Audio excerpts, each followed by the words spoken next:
Yumi Tanaka always felt a cold shiver whenever she passed the dense stretch of woods on the outskirts of town.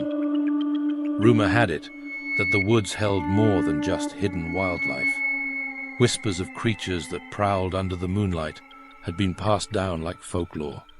But Yumi, with her affinity for the supernatural, sensed there was more truth to these tales than most dared to admit. Tonight, the moon hung low, casting an unsettling silver glow over the treetops. Yumi stood just inside the forest's edge, a flashlight and her trusty leather-bound journal in hand.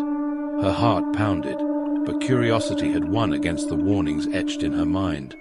After discovering another cryptic entry in the old diary she'd found years ago, she couldn't resist the urge to explore further. "Beware the full moon. The beast within awakens," the diary had warned. Yumi had pored over the faded ink with her emerald eyes, trying to decipher its cryptic meaning. The entries always felt more like prophecies than mere musings. As she ventured deeper, the ancient trees seemed to close in around her, their knotted branches weaving a nearly impassable thicket. The air grew colder, prickling her skin despite her cardigan. She heard rustling in the foliage, but whenever she whipped her flashlight toward the noise, she found nothing but shifting shadows.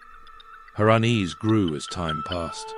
The forest was eerily silent, devoid of the usual nighttime symphony of crickets and owls. She felt a tingling at the back of her neck, the unmistakable sign of something supernatural lurking nearby. Her heartbeat seemed to echo through the forest.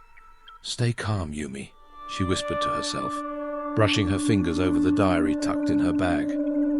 The forest path opened into a small clearing, where she noticed an ancient stone altar at its center.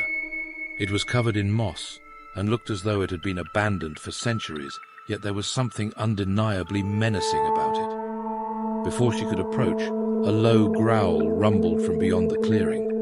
Yumi's blood ran cold. Her hand instinctively tightened around the flashlight, directing its beam towards the sound. The light cut through the darkness and landed on the edge of the clearing, revealing gleaming yellow eyes observing her from between the trees. She swallowed hard, taking a cautious step back. The growling grew louder, more insistent, accompanied by the sound of snapping branches. The beast emerged from the shadows, a massive wolf, its fur as black as the night and its teeth bared in a snarl. This was no ordinary wolf. Its eyes glowed with a sinister intelligence, and its size was almost human-like. Yumi's mind raced. She recalled the old diary's warnings, the cryptic notes about the cursed bloodline and the beast within. A horrifying realization struck her. The creature wasn't just a wolf, it was a werewolf. As the werewolf prowled closer, its movements fluid and predatory, Yumi scoured through her bag for anything that could help. She pulled out a small silver pendant, one she had found tucked away in the attic among ancient trinkets. With trembling hands, she clutched it tightly. She stood her ground, lifting the pendant toward the beast. "Stay back," she shouted, her voice steadier than she felt. The werewolf paused, eyes flickering down to the pendant, a growl vibrating through the air. It took another step forward, then two, seemingly unfazed by the silver. Yumi's realization came too late. The pendant was not enough. Fear surged through her, but she refused to let it immobilize her. Her dreams had always provided warnings, but also hints at survival. She remembered the passages about invoking the spirit of protection. Courage mingling with desperation, Yumi closed her eyes and began whispering an ancient incantation she had deciphered months ago. The words tumbled from her lips, growing stronger with conviction.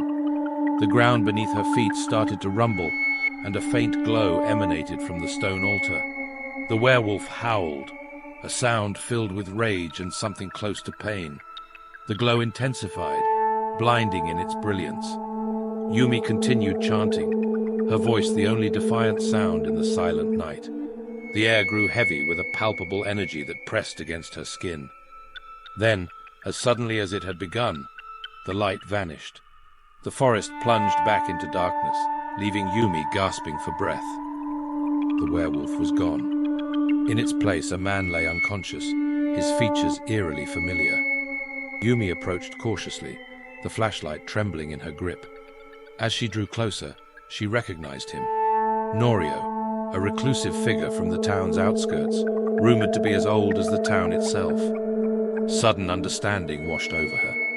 This was the hidden dark secret the diary had hinted at, the cursed bloodline tied to the werewolf.